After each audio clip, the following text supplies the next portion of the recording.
pasti beda-beda. Sok sanajan itu lulusan dari SMP atau sanawiyah semua. Nah, itulah yang disebut dengan inklusif. Berangkat dari kemampuan yang berbeda-beda. Tapi guru wajib memberikan pelayanan kepada siswa. Pasana kumaha lamun anu mereka yang berkebutuhan khusus yang masuk ke sini, yang tingkatannya lebih sudah masuk kepada tuna-tunaan, tunarungu, tunanetra, tunagrahita, harus dilayani oleh kita. Ketentuannya harus, tapi kita bisa melaporkan kepada pihak dinas.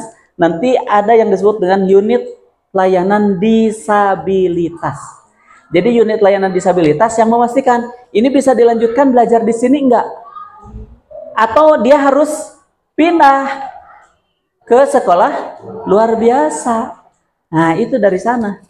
Tapi kalaupun kita sudah jelas-jelas itu teh berkebutuhan khusus anu tidak mungkin dilayani oleh kita, dengan baik kita sarankan sigana mah meureun kitu lebih baik sekolahnya ke sekolah luar biasa. Karena ada di SMK mah jangankan memiliki tuna-tuna yang besar, karek pandangan kurang jelas saja, tidak bisa membedakan warna, itu dia tidak akan bisa bekerja. Karena nanti bayangkan kalau jurusan RPL tidak bisa membedakan warna, bisa berjalan nggak? Sikana hese gitu kan. Karek jurusan RPL, komo lamun jurusan anu teknik berkaitan dengan mesin-mesin. Itu ada perubahan warna, warna merah, kuning, hijau dan sebagainya, itu harus jelas. Kan gitu. Nah, maka kita konsultasikan kepada yang disebut unit layanan disabilitas. Tapi lamun geus katingali mah kurang. Ibu alangkah lebih baik murang kali teh sakolana anu sesuai, bilih murang kali ka gugusur di dieu mah karunya gitu kan. Dengan cara baik ulah nepikeun ka tersinggung gitu kan. Ini kan pendidikan hak semua bangsa kan gitu. Setiap warga negara Indonesia berhak mendapatkan pendidikan benar, tapi meureun kan disesuaikan gitu ya. Nah, maka ada yang disebut dengan inklusif. Jadi inklusifnya begini, Bapak dan Ibu ketika ngajar di kelas pasti tidak sama gaya belajarnya, kemampuan siswanya, kemudian dari segi lain-lainnya itu tidak sama, termasuk karakternya. Nah, Bapak dan Ibu wayahna sebagai guru harus melayani anu aya anu masih bisa ditangani mah. Itu dilayani dengan sebaik-baiknya. Nah, maka guru yang baik itu adalah guru yang mampu merubah, gitu kan? Seorang pendidik itu begitu kan? Yang merubah dari yang tidak bisa menjadi bisa, dari yang tidak tahu menjadi tahu. Kan begitu. Itu yang mampu merubah. Dari yang sudah baik menjadi lebih baik. Ulah kitu sabalikna geus budak teh geus hade, tapi jadi lebih goreng. Nah, bukan. Tapi dari yang baik harus lebih baik. Cek bahasa kasar nama dianalogikeun teh kieu cenah. Lamun guru, lamun seseorang titah masak daging, bakal enak daging? Bakal, daging mah dasarna geus enak. Komo lamun disamaraan di ngeunah-ngeunah, daging beuki lezat gitu kan. Rek dibakar, rek di naon? Rek digoreng atau rek dipepes, daging mah enak dasarnya geus ngeunah. Tapi guru yang baik adalah guru yang mampu merubah dari yang tidak bisa menjadi bisa. Koki yang baik atau tukang masak yang baik adalah yang bisa merubah sesuatu yang tidak enak menjadi enak. Bagal bogol cau anu kesed pahit jeung sajabana terus dipasak, rasana jadi ngeunah. Nah, eta yang luar biasa gitu kan. Itu yang luar biasa mah. Koki yang baik itu menciptakan suatu makanan yang tadinya tidak enak menjadi enak. Bogol cau rasa daging, keren sih ngana. Mun bisa gitu kan. Oh, boleh Pak Jenal. Bagus. Terkait inklusi. Ya. Kebetulan di sini juga ada ya siswa yang selayaknya masuk ke inklusi, bahkan telah meluluskan. Ya. Kami telah meluluskan siswa yang berkebutuhan khusus karena bacaan susah. Ya, kenal, dan itu hasil dari memperhatikan apa yang disampaikan. Terima kasih Pak Jana. Terkait dengan hal itu semua, di kurikulum Merdeka betul ada yang disebut dengan pembelajaran berdiferensiasi. Ketika berdiferensiasi, ada batasan Pak. Batasan diferensiasi itu bukan berarti melakukan diferensiasi kepada gaya belajar dan kepada hal-hal yang bersifat inklusif. Tapi berdiferensiasi di dalam pembelajaran itu dengan melihat sampai sejauh mana kesiapan belajar. Berdiferensiasi itu ke sana. Jadi kesiapan belajar siswa itu dilihat di dalam pembelajaran berdiferensiasi dengan cara mana siswa yang paham, mana yang sebagian paham, atau yang belum paham sama sekali. Kalau tadi disebutkan ada kasus, ada siswa yang sebetulnya berdasarkan dasarnya dia itu sangat di bawah, sebutlah bahwa dia itu memiliki kebutuhan khusus. Nah, kita betul tidak boleh menolak, tapi ada tapinya. Kabayang ke urang mual, kita bisa mengantarkan dia menjadi sukses, bisa mengantarkan dia menjadi paham, bersaing dengan yang lain. Kalau misalkan tahapannya yang menjadi ukurannya berdasarkan kesepakatan kita tidak memungkinkan untuk mengantarkan dia menjadi seseorang yang bersaing dengan yang lain, bakal jauh ketinggalan, huruf poete apal gitu kan. Karena dikasih pelajaran oge bolak-balik dia lewat. Kan gitu ya, jadi bolong mereno tadi bahasa Pak Jenal. Nah, kalau berdasarkan kesimpulan bersama, oh ini tidak memungkinkan, maka baik-baiklah dengan orang tua siswa. Dalam artian baik-baiknya begini Pak atau Bu, kami dari pihak sekolah sudah mencoba melakukan yang terbaik bagi Bapak, putra Bapak Ibu, namun keterbatasan pada kami gitu, kami tidak bisa maksimal kan begitu. Jadi atusan kudu kumaha, nah usahakan ulah-ulah orang yang menyimpulkan, harusnya dia yang menyimpulkan sendiri. Oh atuh Pak ari kitu mah wios bun anak teh si Geno langkung tepat sampai disakolahkeun anak teh ka SLB gitu. Tah kumaha carana sangkan bisa menumbuhkan bahasa itu. Kusabul lamun ku urang Bu atau saya ke SLB, putra ibu mah anu meureun teu mawa bedog mah ke sekolah. Sakit hati pasti. Gitu ya. Nah, barangkali siapa di sini yang oratornya bagus gitu kan? Pendekatannya bagus. Nah, itu dengan baik-baik menyampaikan, karena kasihan. Di SLB, anak-anak yang berkebutuhan khusus yang diharapkannya adalah mereka tidak jauh, hanya sebatas bagaimana caranya supaya dia bisa hidup mandiri, gitu kan? Hidup mandiri. Lamun cama kudu dijieun jadi programmer di dalam RPL, sigana riweuh oge kan gitu.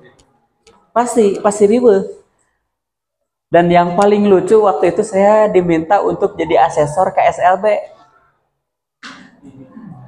Kenapa saya katakan paling riweuh?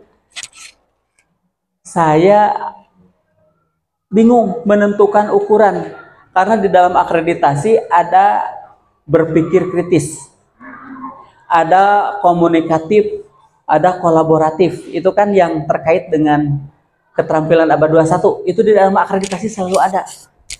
Saya sampai bingung, kumaha ngukurna eta budak anu berpikir kritis di ukuran SLB. Jangankan saya melihat ukuran kritis bagi siswa semuanya, karek hiji oge saya melihat nate itu budak teh anu tunarungu, diajak ngobrol teh nyambung. Bahasa dia ketika saya tanya teh nyambung. Saya nanya kepada gurunya, ini apa yang dibicarakan? Itu kenapa mau diterjemahkan ku guruna karek bisa ngomong. Akhirnya saya nanya ke guru cik, di berpikir kritis di SLB kudu kumaha? Pak, anak SLB mah berpikir kritis teh dia bisa pulang sendiri oke ke rumah itu sudah berpikir kritis. Kenapa? Aduh, Benar, bisa pulang sendiri juga itu sudah berpikir kritis. Kan begitu. Alah, cite biasanya menangani SMA, SMK yang dia disebut berpikir kritis teh bisa menggambarkan ini dan itu, dia mah karek balik kayak mau sena berpikir kritis. Hampir-hampiran bedot cita reamnya. Tuh bisa ngeasesoran ke SLB mah gitu kan. Nah, ternyata itu punya karakteristik masing-masing tiap jenjang itu kan begitu. Nah, makanya Pak Janal, saran saya kalau memang itu hasil kesepakatan kita tidak memungkinkan, ya tidak memungkinkan, ada salah satu orang yang ngobrol lah baik-baik, pendekatan dari hati ke hati dengan orang tuanya. Karena namun tidak dari hati ke hati mah mungkin orang tua tidak menerima kan, begitu ya. Itu kayaknya seperti itu, gitu kan. Itu yang pertama yang berarti jadi pertanyaan. Kemudian terkait dengan bagaimana tadi pembelajaran diferensiasi, kan jomplang, kadang-kadang jomplang ya, walaupun tidak berkebutuhan khusus, tapi nu tadi teh anak teh ada yang tadi saya sampaikan batasan berdiferensiasi itu terkait dengan kesiapan belajar. Misalnya begini, guru matematika akan mengajarkan tentang perkalian. Ketika mengajarkan perkalian, anak harus memiliki dasar naon. Anak sudah paham tentang penjumlahan, kan begitu ya. Kalau penjumlahan bisa, otomatis pengurangan juga bisa, kan begitu ya.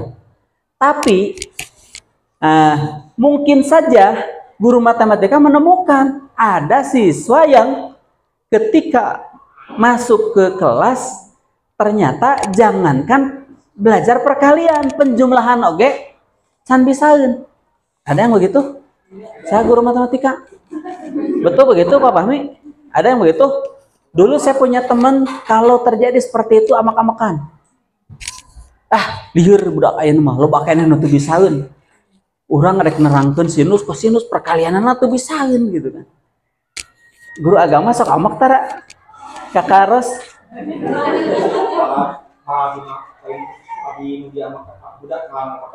Oh gitu. Kadang-kadang kita juga guru agama kan merasa jengkel juga kan gitu. Jengkelnya teh naon? Kita akan menjelaskan bab waris. Bab waris ada perkalian, kemudian ada pembagian.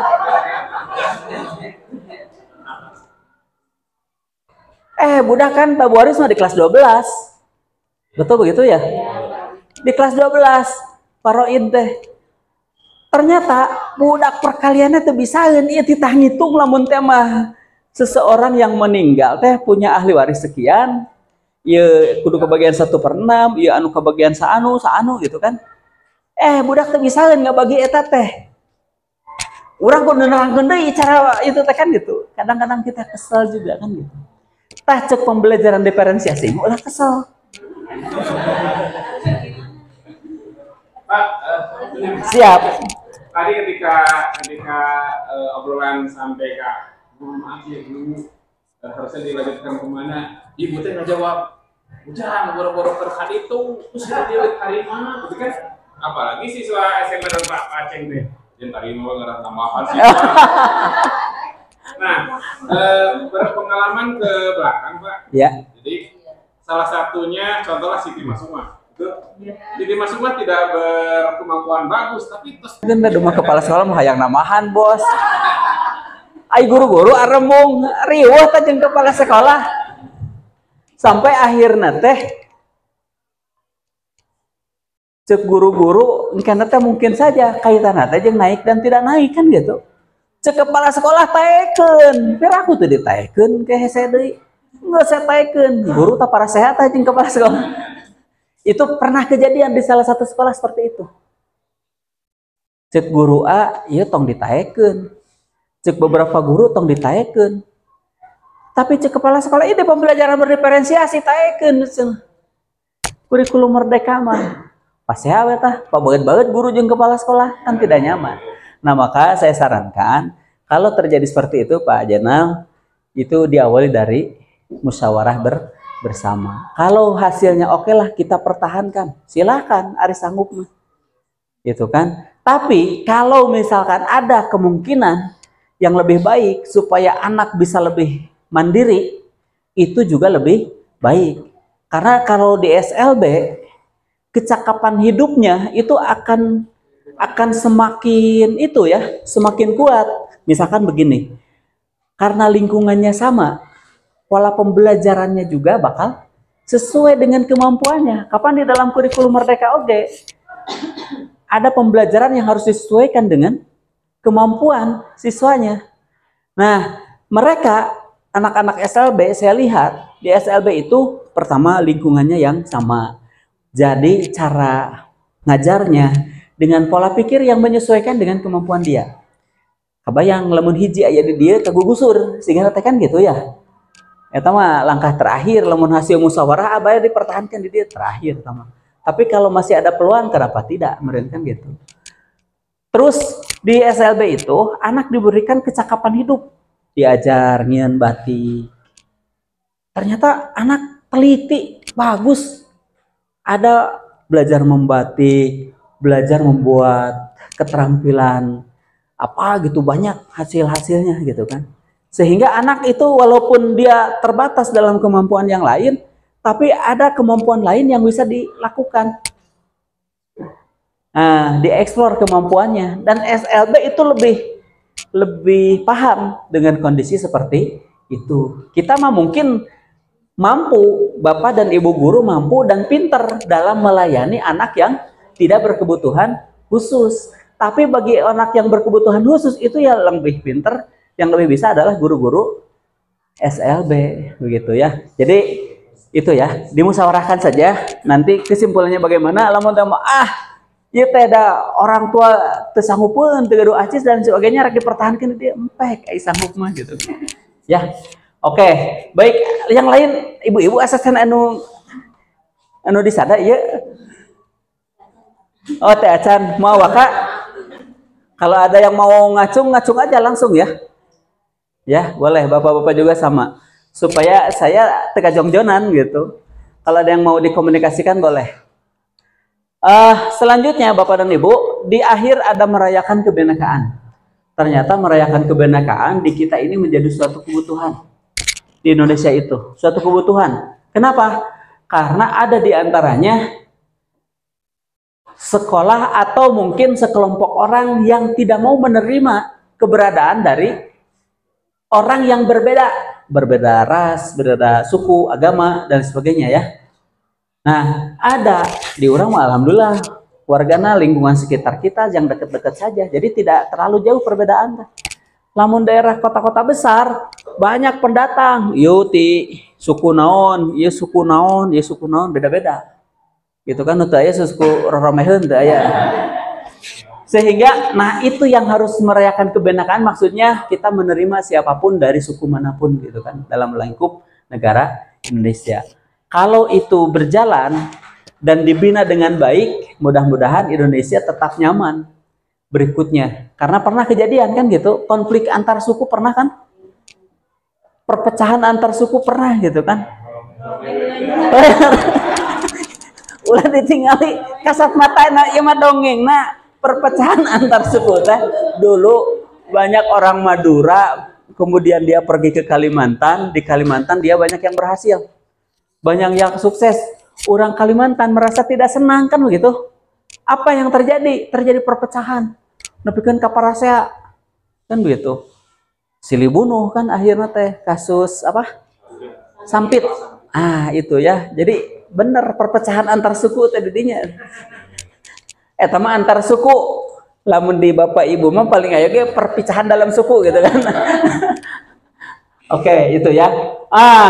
Itu kita sudah bahas 3 hal untuk mewujudkan sekolah yang dicita-citakan tadi. Pertama, berpusat kepada murid. Kemudian, pendidik yang reflektif, gemar belajar, dan berkolaborasi. Ketiganya, iklim sekolah yang aman dan inklusif. Ada yang keempat yang lebih penting. Adalah yang ini, yang di bawah. Kepemimpinan untuk perbaikan layanan. Jadi, pemimpin sebagai leader atau leader sebagai sopir lamun dina bus mah dia yang akan membawa penumpang mau pergi kemana. Namun cek supir ke Jakarta, maka bus ke Jakarta. Wayahna tong hayang ke Jogja. Lamun cek supir ke Jogja, semua ke Jogja. Ulah waka hayang ke mana meni gitu kan. Nah, jadi kepala sekolah yang menentukan. Ketentuan kepala sekolah itu dituangkan di dalam visi dan misi sekolah. Visi misi sekolah hendaknya diketahui dan difahami. Komo kaditu nama mun bisa male apal. Arapal? Coba.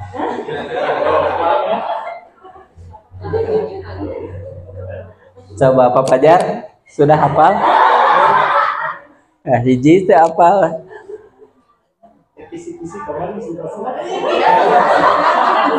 Bonen apal? Awas ya kepala sekolah ditanya ya. Cek kepala sekolah arapal. Maksudnya Pak Yul, kalau pertama ya kayaknya 100 visi-misi. Terus? Asup latih upload tahu. Oke, tenana. Visi-misi masih tetap sama kan, cuman kemarin waktu pertemuan PKS kan Ya, betul. tapi yang jelas mewujudkan lulusan yang unggul dalam prestasi dan Tapi udah disosialisasikan itu. baru diinformasikan hanya sebatas informasi. Oke. Visi misi itu kan harus ada evaluasi ya. Visi misi yang kita gunakan itu dievaluasi.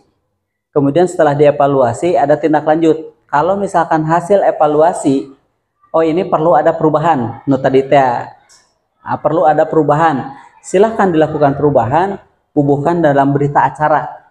Kenaon sana make berita acara dari teman kumaha sekolah? Enggak. Nanti kan kalau ada asesor yang datang, biasanya sok nanya tentang itu teh kapan dievaluasi. Kemudian ketika dievaluasi apakah ada revisi? Tidak. Kalau kesepakatan masih berlanjut, itu berlanjut. Tapi ada daftar hadirnya lagi. Mohon. Eta teh. Siga anu maca ieu bungkus rokok geuningan. Peringatan pemerintah cenah naon gak dituna teh. Tar kabaca da eta naon. Oke. Jadi keinginan kepala sekolah itu diwujudkan dalam visi dan misi yang sudah disepakati. Sehingga kepala sekolah hendaknya kepemimpinan untuk perbaikan layanan. Betul, visi mata apa, tapi kepala sekolah sudah berusaha untuk melakukan perbaikan layanan. Buktinya perbaikan layanan, hari ini kita bisa berkumpul lamun cek kepala sekolah. Naonan kariweuh-riweuh kudu ngaluarkeun anggaran. Komo balikna erek ka Cibiuk, beuki gede ngaluarkeun geus lah entong. Nah, gitu ya. Nah, itu adalah kepemimpinan untuk perbaikan layanan. Itu sudah kelihatan dampaknya kan gitu. Termasuk saya tidak pernah bertanya ke Pak Alvin, ai guru di Balayar teu tepat waktu teu. Tapi saya sudah tahu surti. Gitu kan? Sudah surti walaupun teu ngobrol jeung Pak Alvin, mungkin jeung Pak Ilkan bisa ngobrol gitu kan. Jeung Pak Rizky bisa ngobrol gitu kan. Teu nyahoan Pak Alvin lain alun abdi sok ngobrol gitu kan. Ngobrolkeun tentang honor.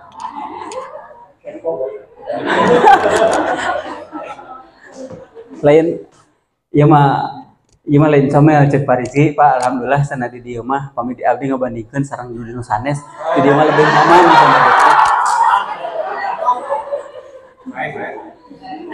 Cek Pak Rizky ya mah tapi tong beja-beja nya cek Pak Rizky ya mah.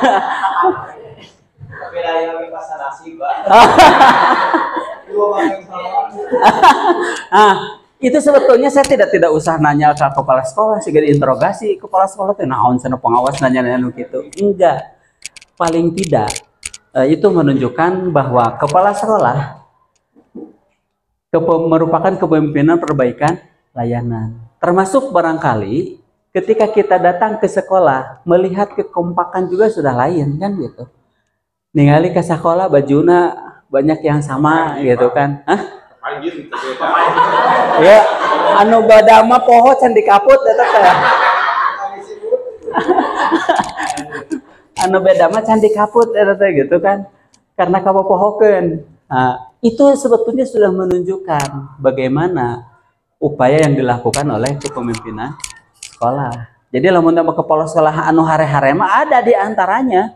Mereka tidak perhatian kepada guru, guru diantep we. Asal dek-daek ngajar syukur henteu keun bae, tidak ditingkatkan kemampuannya. Nah ini suatu hal yang sudah bagus. Tadi keempat hal ini sudah nampak ya.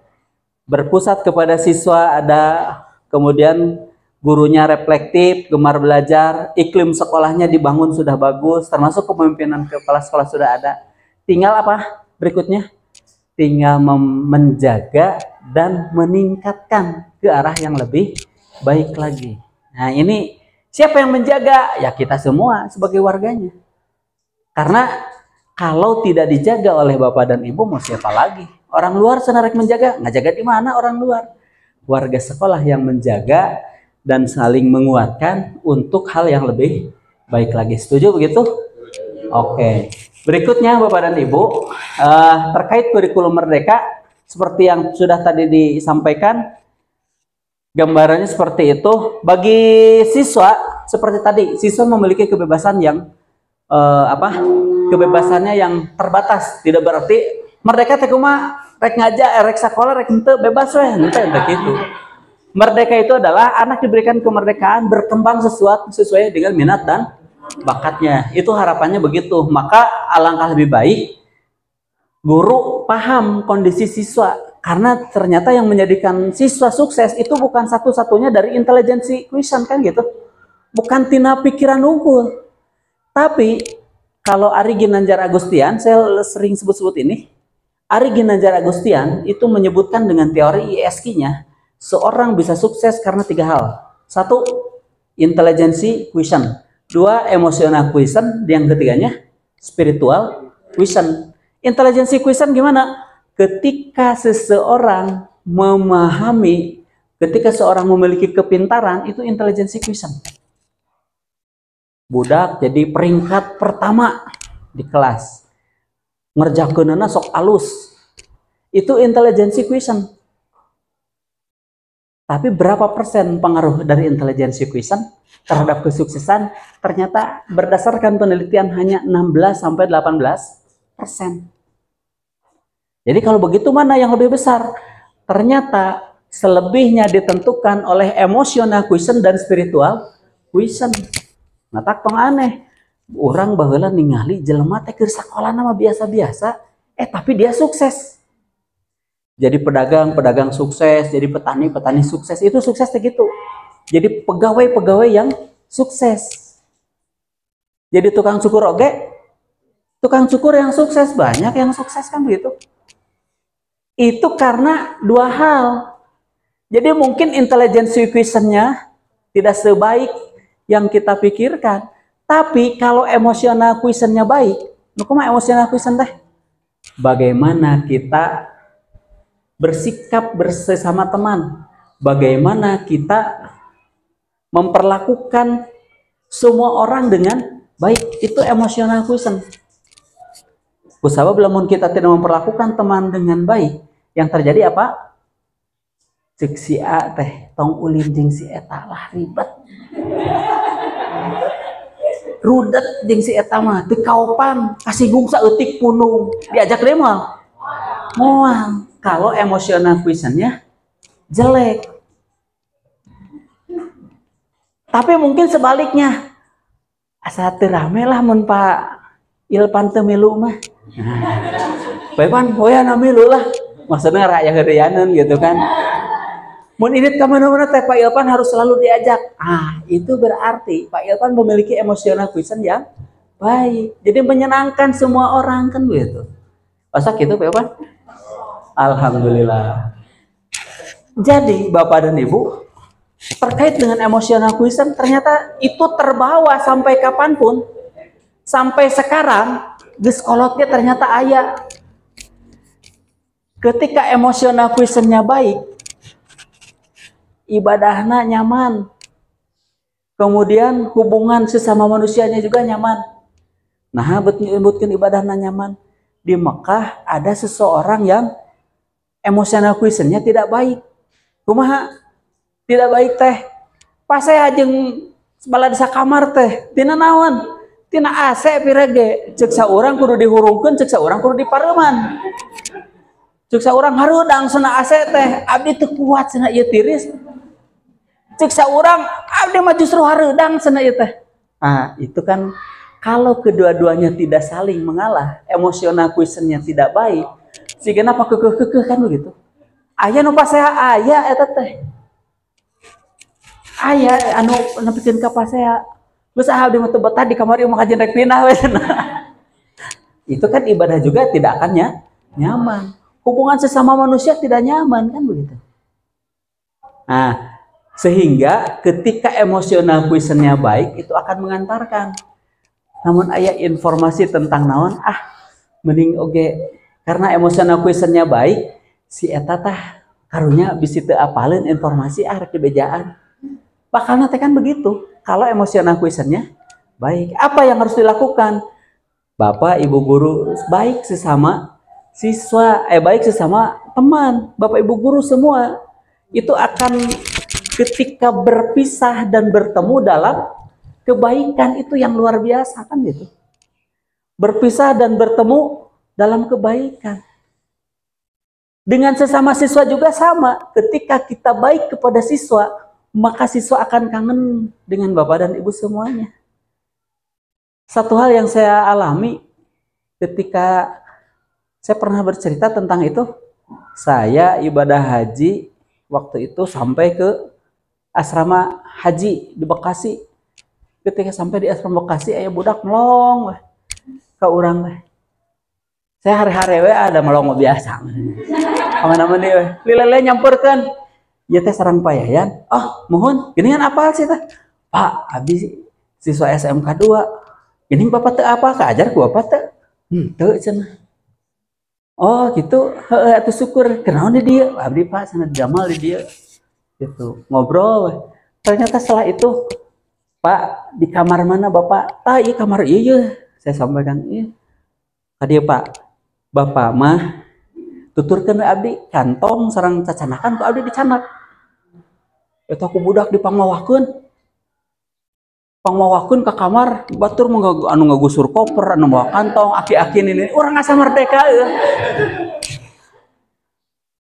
Kenah bet geuning bet apa ka Bapak? Apa teu kaajar? Kan Bapak masa unggal Senin sok kurilingan. Kurilingan naon? Nyapan lamun upacara Bapak sen sok kuriling, kadang-kadang nyiwitan beuteung sana budak. Jadi saya terbiasa kalau hari Senin saya tidak mengambil posisi di depan.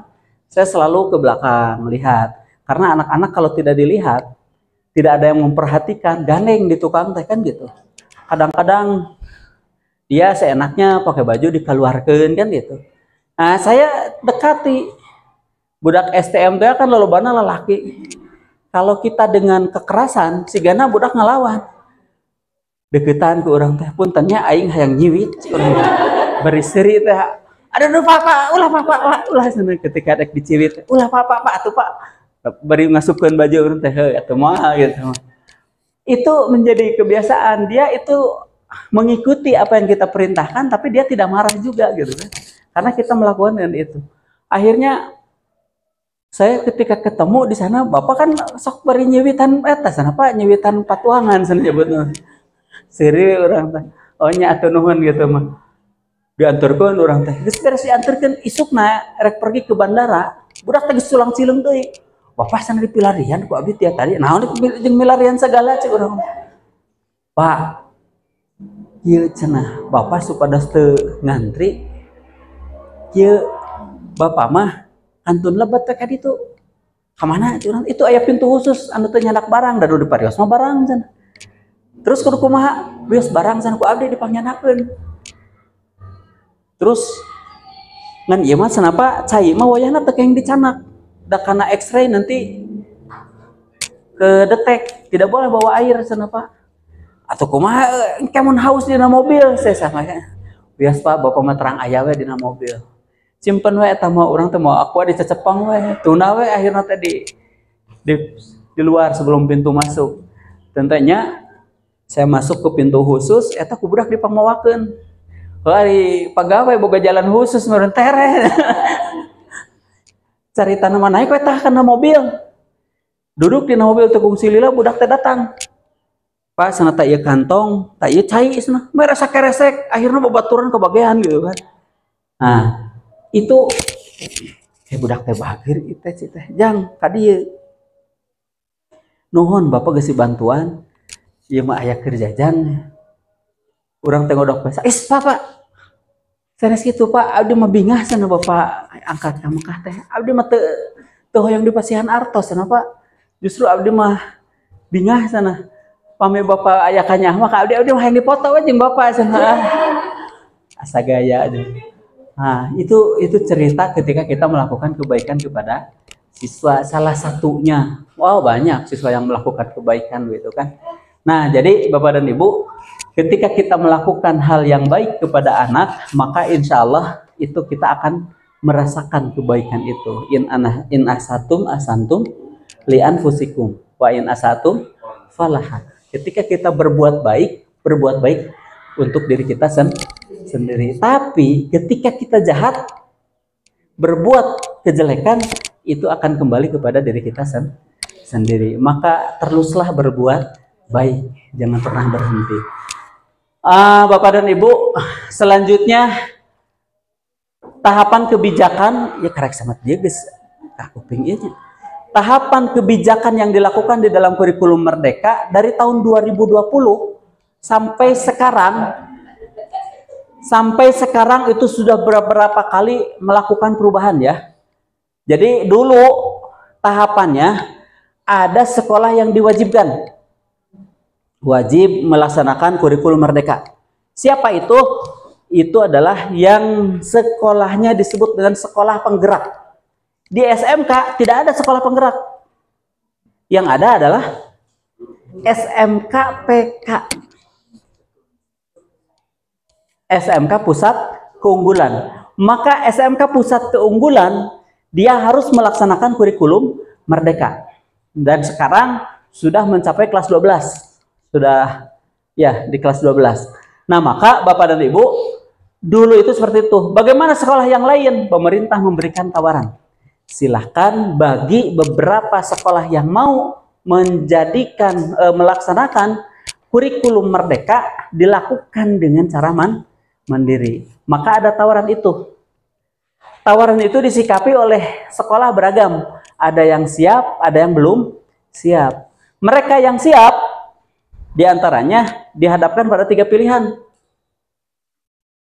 yang disebut dengan implementasi kurikulum Merdeka secara mandiri. Yang pertama mandiri belajar, kedua mandiri berubah, dan yang ketiganya mandiri berbagi. Katanya kalau di SMP Pak Jenal mandiri apa?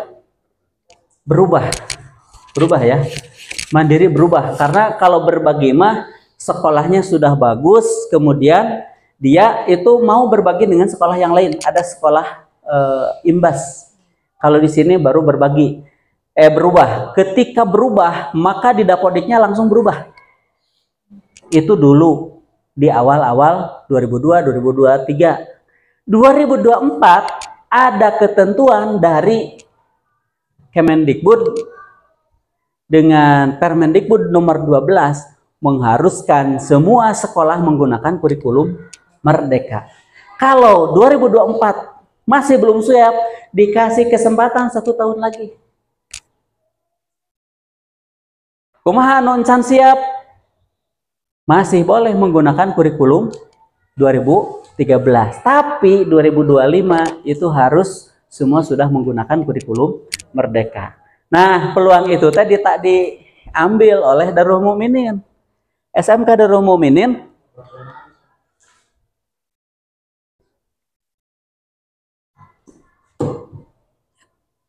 ya, SMK Darul Mukminin tidak tergesa-gesa untuk melaksanakan itu. Tapi rencana 2025 5. Sekarang dipelajari dulu, dipahami dulu apa sih kurikulum merdeka teh. Nah, tapi alhamdulillah tadi saya sudah dengar Bapak dan Ibu selain mendengarkan penjelasan saya hari ini, juga Bapak dan Ibu sudah banyak yang mempelajari PMM, Platform Merdeka Mengajar. Nah, mudah-mudahan yang lain juga ikut mempelajari. Jadi di sana, di pelatihan mandiri di PMM, ada pelatihan mandiri kumaha carana. Kita klik, kemudian ada penjelasan berupa video ya. Video dulu, nonton video. Ditonton videonya, kemudian ada evaluasi ya. Ketika kita menjawab evaluasi dan dinyatakan benar, kemudian kita boleh lanjut ke tahapan berikutnya. Kumaha sanapa lamun teu ngajawab evaluasi, tong isin. Ketika evaluasi tidak bisa menjawab, balik deui we, putar deui videona. Itu teh geus dijawab, salah keneh, tong isin, balik deui putar deui. Itu pelatihan mandiri mah seperti itu. Jeung teu amak deui diputar bolak-balik teh di pelatihan mandiri. Gitu ya. Jadi Bapak dan Ibu, itu sarana untuk pembelajaran kita semua melalui PMM. Termasuk berbagai informasi ada di sana, termasuk pembelajaran inklusif juga itu ada di sana. Itu ada pelatihan mandirinya. Saya waktu itu diminta oleh pihak Balai Besar Penjaminan Mutu Pendidikan, disosialisasikan tentang itu, kemudian minta sekolah untuk ada perwakilan sekolah waktu itu untuk menugaskan 1 orang guru mempelajari tentang pendidikan inklusif. Itu kapal alpe nugaskan dia atas dina grup, tapi aya nu ngalaksanakeun duka. Ada enggak, tanya we ayeuna ada enggak? Oke, di share mah udah, tapi duka tuhnya. Oke. Itu sebaiknya ada yang mempelajari itu, sehingga ketika ada permasalahan yang seperti tadi, kita punya gambaran. Cek tina pendidikan inklusif kudu kumaha gitu. Itu ada di PMM ya. Oke. Kemudian terkait dengan hal itu semua, jadi 2024 itu mulai melaksanakan semua, sehingga hanya tinggal 1 tahun. 1 tahun ke 2025 terakhir. Ketika sudah dinyatakan kita mengikuti kurikulum merdeka, maka di Dapodiknya akan berubah. Berubahnya apa? Struktur kurikulumnya. Jumlah jam mengajarnya akan berubah. Nah, tapi saya hari ini tidak akan berbicara dulu itu. Ya mah hanya gambaran secara umum saja ya, paparan kurikulumnya.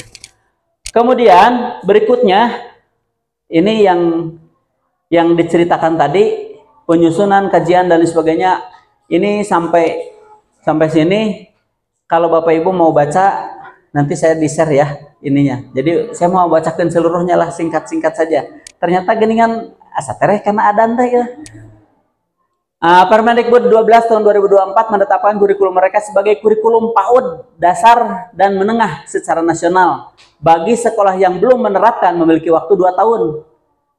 Bagi daerah 3T naon? Tertinggal, terluar, terjauh.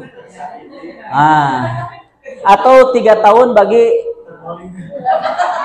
teuing ya. Kumadinya eta mah. Itu ya. Jadi 2 tahun teh ti kamari. Jadi anger 2025 mah kudu ngelaksanakeun. Nah, itu ya. Kemudian berdasarkan informasi yang disampaikan oleh mereka, cenah ini disebutkan apresiasi kepada berbagai pihak yang telah terus berperan aktif dalam bergotong royong dalam pengembangan implementasi dan evaluasi kurikulum merdeka. Ieu cek organisasi-organisasi ieu cenah kurikulum merdeka teh. Kurikulum merdeka teh membawa dampak yang besar dalam rangka peningkatan kualitas hasil pembelajaran. Saya tidak akan bacakan ini, percaya we nya lah. Ngarah tereh lah, percaya we gitu dah. Lamun dibacakeun dia hiji-hiji mah cek ieu kumaha hese. Percaya we lah cenah alus gitu. Maka karena menurut mereka ini kurikulum Merdeka teh bagus, maka Menteri Pendidikan dan Kebudayaan mengambil kesimpulan kurikulum Merdeka harus dilanjutkan. Ini yang menjadi dasar ya. Berikutnya, isu implementasi. Isu-isu implementasi dan mitigasi atau bantuan yang disediakan. Ini mah cerita yang tadi. Nah, ini terkait isu. Apa isunya? Apa saja dukungan Kemendikbudristek untuk membantu guru sekolah belajar menerapkan kurikulum Merdeka? Anu kahiji aya PMM sana. Menyediakan perangkat ajar. Jadi Bapak Ibu ti dituna oge Bapak Ibu dibolehkan kalau mau copy paste. Ngan emot lamun copy paste teh kudu kumaha tadi teh? ATM. Amati, tiru dan modifikasi. Itu sebagai perwujudan dari paham. Ketika Bapak Ibu paham bakal bisa melakukan ATM. Tapi lamun teu paham hese melakukan ATM-nya ya. Kemudian Bapak dan Ibu PMM juga mendukung sekolah membentuk komunitas belajar secara luring maupun daring. Jadi bagi sekolah-sekolah yang menjadi sekolah penggerak dan gurunya juga guru yang pernah menjadi guru penggerak akan tahu komunitas belajar. Jadi komunitas belajar adalah sekumpulan orang yang sama-sama belajar dengan tidak membedakan mata pelajaran. Kalau dulu ada MGMP, di MGMP mah per mata pelajaran. MGMP IPA, MGMP Bahasa Indonesia, MGMP Matematika, MGMP Agama, itu beda-beda. Tapi dengan komunitas belajar bisa dalam satu lingkup sekolah dengan mata pelajaran yang berbeda-beda, atau mungkin bisa per kabupaten, bisa juga tingkat nasional dengan cara masuk ke PMM. Itu ya, komunitas belajar. Kenapa perlu komunitas belajar? Untuk menyamakan persepsi dan berbagi informasi.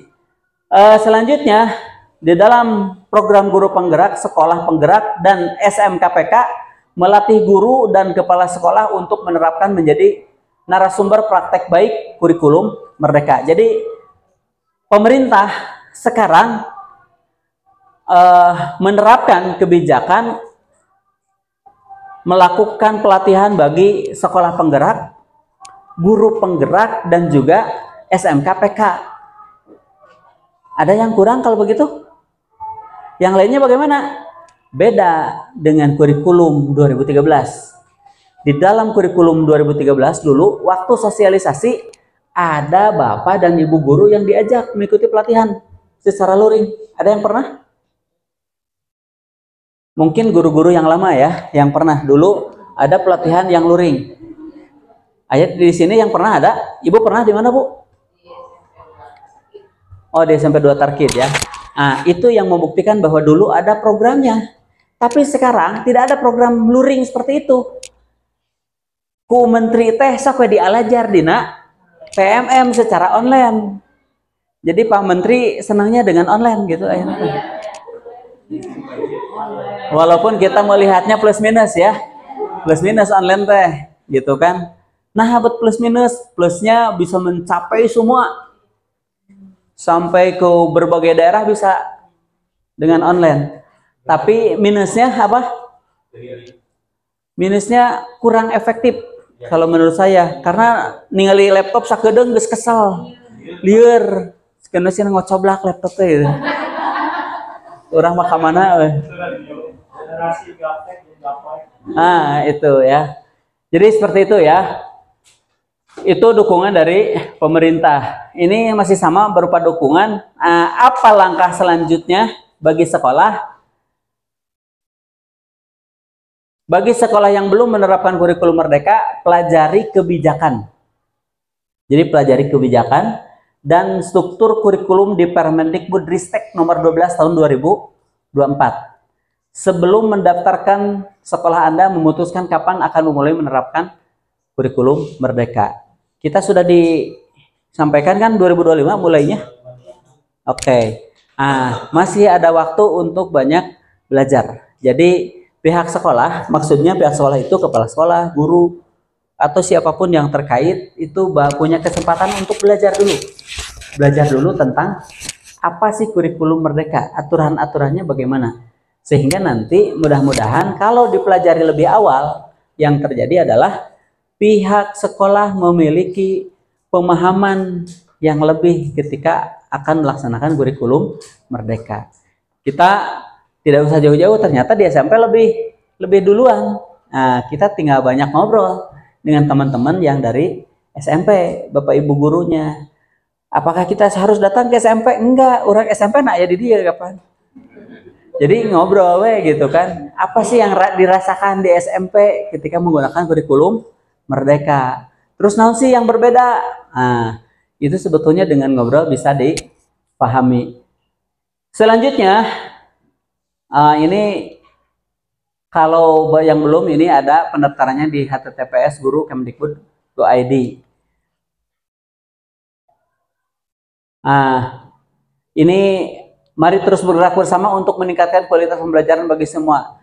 Apa peran pemerintah, LPTK, organisasi orang tua, itu hanya menyebutkan peran saja. Salah satunya di pemerintah daerah mendukung guru, kepala sekolah, dan pengawas untuk menguatkan budaya saling belajar, berbagi, dan berkolaborasi, baik secara luring dan daring, dengan memanfaatkan berbagai sumber belajar yang telah tersedia di PMM, mengaktifkan komunitas belajar guru di tiap sekolah maupun di antar sekolah. Jadi, Bapak dan Ibu yang ini ya, memanfaatkan berbagai sumber belajar. Jadi dalam rangka persiapan, memanfaatkan berbagai sumber belajar yang telah tersedia di PMM. Jadi kewajiban Bapak Ibu mah, sanes kewajibannya Bapak Ibu dianjurkan, kan gitu. Dianjurkan untuk persiapan memahami kurikulum merdeka, selain ngobrol tadi dengan teman yang ada, artinya ini membentuk komunitas atau berkolaborasi, juga lihat di PMM. Itu supaya kita lebih utuh pemahamannya.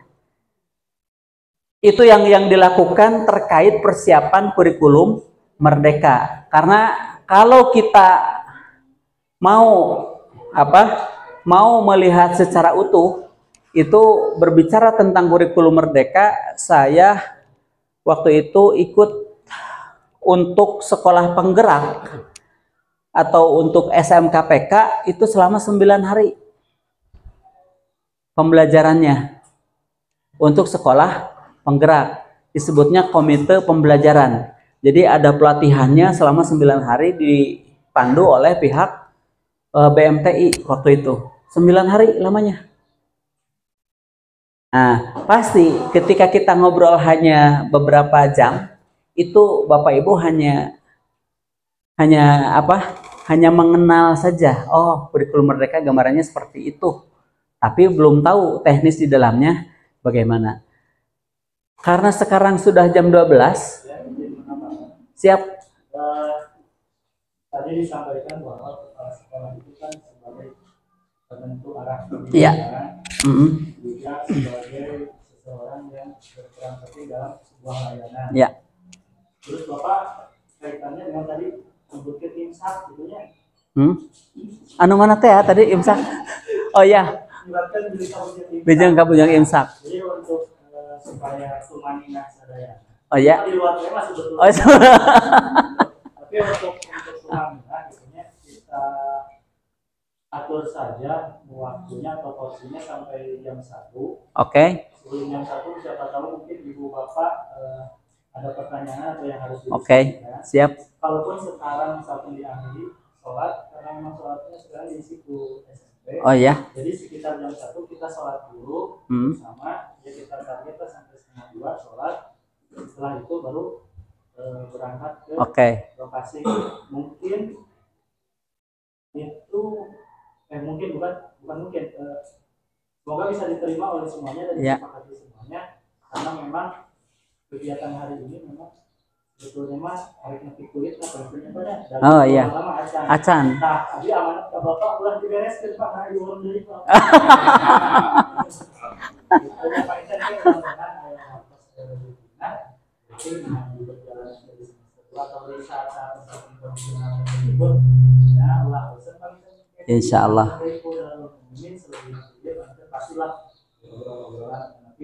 Kebutuhan baru yang memang harus tercukupi ya. Persiapan. Oke. Jelas walaupun alhamdulillah bersyukur sekali teman-teman atau wali dari SMP para saya berarti enggak setidaknya saya belajar kita kamu menentukan ada kebijakan tadi tim sama kayaknya insaf oleh lebih jam 1 siap. Siap. Oke. Bukan berarti ingin membatasi waktu. Oke. Tidak 24 jam kan dibagi-bagi. Siap. Oh, siap. Siap. Iya mangartos pisan kepala sekolah soalnya geus ketingali ieu mah aya nu luak ieu kitu alus cenah geus jam 12 kan dieureunkeun wae gitu. Istilah dengan nikah maka sesedaan berangkat pada subuh. Pada subuh qobla subuh. Nya. Siap. Oke, terima kasih Pak Kepala. Jadi Bapak Ibu, kita berbincang santai saja ya. Kalau ada yang mau disampaikan, saya berharap kita dialog ya. Ada yang mau disampaikan silahkan. Karena kalau tadinya saya mau 2 dengan itu pembelajaran dan asesmen, tapi waktu kan tidak akan cukup lah mau ditambahan. Yuk sigana sampai asar mau tulus makan ke Cibiuk sigana.